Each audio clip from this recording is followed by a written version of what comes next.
So we've reached that time. Dalton's hot corner. Put some more money in your pocket. Buddy, what do you have? Yeah, just a straight pick for tomorrow. It's a game that I just don't think is lined aggressively enough. I am taking the Tampa Bay Rays tomorrow on the road in Miami against the Fish. Rays are only minus 120 or so. You can get them minus 118 at DraftKings. That's the best line I'm seeing out there. For me, it's a pretty simple handicap. Ryan Pepiot is good. I'm telling you from watching him with the Dodgers, that kid's good. I was not thrilled that we had to give him up in the Glasnow deal. And he's looked very solid for Tampa. I think this is a great matchup for him to go out and shove against Miami. And Luzardo, for all the promise that there is there and how good he can look at times, he just really hasn't been great. And this is a Tampa team that's got righties that can mash lefties. You look at a Rosarena, you look at Yandy Diaz. They just have guys who you're going to feel good about in this matchup. Not to mention Harold Ramirez, Isaac Paredes, Ahmed Rosario, Jose Siri. They just stack righties against you. And so to me, I would make Tampa more like minus 150 here. I just think this is a better lineup. It's a better starting pitcher. It's a better bullpen. It's the obvious pick, and it should be a little bit more expensive. So give me Tampa minus 120 on the road in Miami tomorrow night. Yeah. No, I think that's a fairly good pick. Ryan Pepiot he's kind of like Tyler Glasnow in a way. Yeah. In the ways in the games that I've seen him pitch, he looks and throws like Tyler Glasnow. It's funny. They traded Tyler Glasnow for Tyler Glasnow too. That's what they did. And you're right about Luzardo. You're right about Luzardo. I think Luzardo is kind of getting pumped here because the starting pitching market when it comes to available guys, it's thin, really, really thin. And Luzardo is probably the cream of the crop in that market of who's available. So he's probably being made out to be better than he actually is. I mean, there certainly is, like you said, potential there with Luzardo, hard-throwing lefty with crazy stuff. But at the same time, he's been in the big leagues for a few years now and has never really looked like a bona fide top 10 prospect like he was. Yeah, he's looked good at times, but never elite. Also, by August 1st, he will be a San Diego Padre.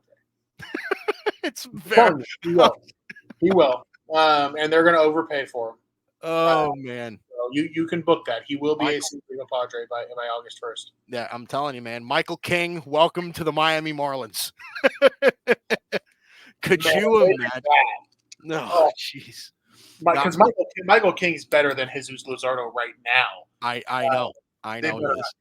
I mean, I would use it, but I know. I'm telling you, man. I love Juan Soto with all of my heart. I really do.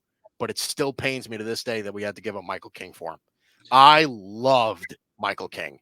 Michael King, dude. You'd make that deal 100 times out of 100. Like I said, I am not saying that I'm regretting it or anything like that. You're 100% right. I am making that deal 1,000 times out of 1,000. But I miss Michael King. I loved that dude. He was really, really fun to watch, and he was really coming into his own. And that's why we got Juan Soto, because the Padres saw the same thing. Okay, that does it for us. As for Dalton Brown, I'm Mike Guido. Dalton, you have any last words before we say goodnight to the beautiful people that are tuning in to this show? No, just looking forward to a really fun week of games. Compelling games to the Dodgers in Pittsburgh. Obviously, a fun series next weekend. Yankees have a good week for them too, right? You're hosting Minnesota, the Dodgers, a couple probable playoff teams. So, fun week of baseball ahead in general, and I'm looking forward to next week. Yeah. How about this schedule, by the way, for the Kansas City Royals? I forgot to bring this up, but the Kansas City Royals are at Cleveland. Then they go home to play the Mariners. They are home against the Yankees for 4, and then go to Los Angeles for 3 against the Dodgers. Jeez Louise. How is that for a 2-week stretch? I mean, that's a nightmare. Yeah, you know what? The Yankees and Dodgers back-to-back, no off days. Little bit of futures betting 101. That's the kind of stretch you look for on a schedule where you go, who's an overperforming team that's about to hit a skid? Yeah. Like that's and I think they almost got swept by San Diego this weekend too. Their schedule is starting to tighten up. I wonder what their win total projection is for the season right now, or like a bet to not make the playoffs. I wonder what that looks like right now. Yeah. Like I think that's a team that is starting to be worth a look in those markets, to say the least. That's interesting. Kansas City to In not fact, make playoffs.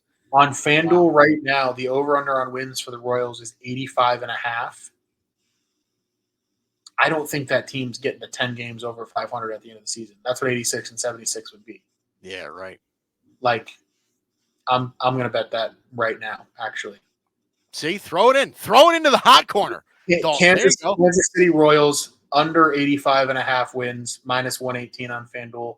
I'm going to poke around and see if there's not a better number elsewhere, but I will be making that bet tonight. See, there we go. See, this is, again, it's these little tidbits. That's why I have to stick around for the very, very end. We're closing stuff out, and we are giving you nuggets